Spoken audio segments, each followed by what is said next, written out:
Hello friends, एक बार फिर आप सभी का स्वागत करते हैं AP education centre YouTube channel पर। तो मेरे प्यारे दोस्तों, आज इस वीडियो का टॉपिक है प्राचीन साहित्य एवं साहित्यकार।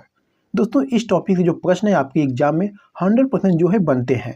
तो अगर आप एसएससी और रेलवे की तैयारी कर रहे हैं तो वीडियो पूरा ध्यान से देखिएगा। वीडियो पसंद आए, अच्छी लगे तो वीडियो को लाइक कर दीजिएगा और दोस्तों साथ ही साथ चैनल को भी सब्सक्राइब कर लीजिएगा। तो चलिए शुरू करते हैं पहले प्रश्न के साथ। पहला प्रश्न दोस्तों आपके सामने 5वीं शताब्दी ईसा पूर्व में लिखा गया पाली कैनन किस धर्म का मूल ग्रंथ है।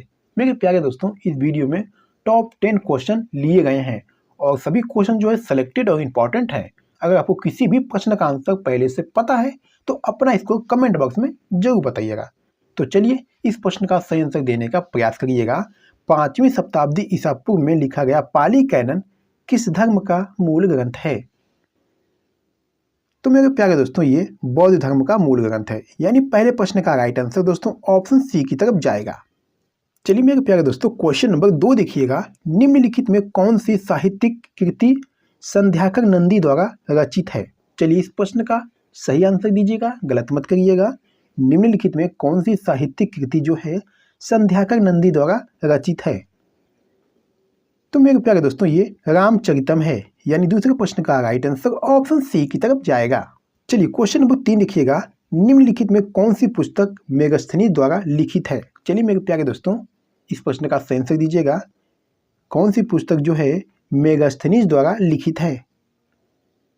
तो दोस्तों मेगस्थनीज सेलुकस निकेटर का राजदूत था दोस्तों, जो चंद्रगुप्त मौर्य के दरबार में आया था। इसकी पुस्तक का नाम क्या था।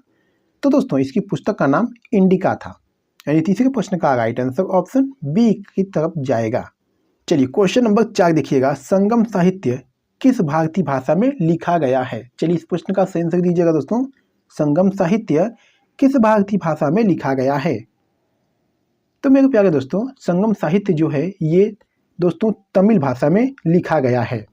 यह तमिल साहित्य का सबसे प्राचीन अंश है दोस्तों, ठीक है। यह तमिल साहित्य का सबसे प्राचीन अंश है, यानी चौथे प्रश्न का राइट आंसर दोस्तों ऑप्शन सी हो जाएगा। चलिए क्वेश्चन नंबर 5 देखिएगा। निम्नलिखित में कौन सी पुस्तक बाणभट्ट द्वारा लिखित है। चलिए मेरे प्यारे दोस्तों, इस प्रश्न का सही आंसर दीजिएगा। निम्नलिखित में कौन सी पुस्तक बाणभट्ट द्वारा लिखित है। तो दोस्तों ये हर्षचरितम है, यानी 5वें प्रश्न का राइट आंसर ऑप्शन बी हो जाएगा।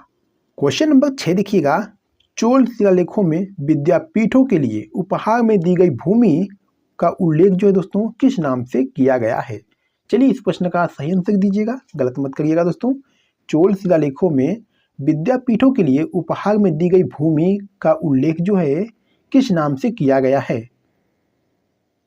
तो दोस्तों ये साल भोग के नाम से किया गया है, यानी छठे प्रश्न का राइट आंसर ऑप्शन डी की तरफ जाएगा। क्वेश्चन नंबर 7 देखिएगा। निम्नलिखित में कौन चोल राजवंश का संस्थापक था। चलिए मेरे प्यारे दोस्तों, बहुत ही इंपॉर्टेंट क्वेश्चन है। इस प्रश्न का सही आंसर दीजिएगा। निम्नलिखित में कौन चोल राजवंश का संस्थापक था। तो दोस्तों चोल वंश का संस्थापक जो था ये विजयालय था, यानी 7वें प्रश्न का राइट आंसर ऑप्शन सी हो जाएगा।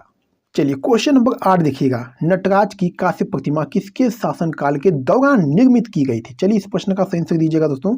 नटराज की कांस्य प्रतिमा किसके शासनकाल के दौरान निर्मित की गई थी। तो दोस्तों नटराज की कांस्य प्रतिमा जो है चोल शासनकाल के दौरान निर्मित की गई थी। 8वें प्रश्न का राइट आंसर दोस्तों ऑप्शन ए की तरफ जाएगा।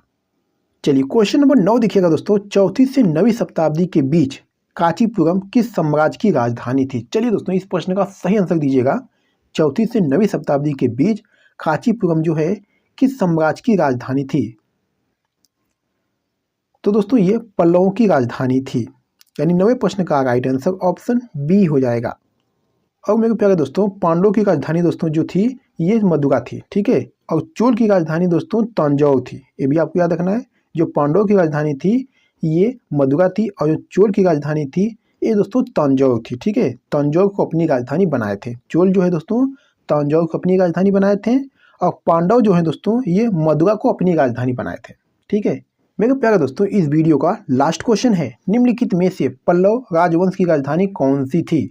चलिए इस प्रश्न का सही आंसर दीजिएगा दोस्तों। निम्नलिखित में से पल्लव राजवंश की राजधानी कौन सी थी। तो दोस्तों ये कांचीपुरम थी, ठीक है। इन 10वें प्रश्न का राइट आंसर ऑप्शन सी हो जाएगा। तो मेरे प्यारे दोस्तों वीडियो को यहाँ पर समाप्त करते हैं। और आपने 10 प्रश्नों में से कितने प्रश्न के आंसर सही किए हैं अपना इसको कमेंट बॉक्स में जरूर बताइएगा। तो चलिए फिर मिलते हैं आपसे अगली वीडियो में, तब तक के लिए धन्यवाद।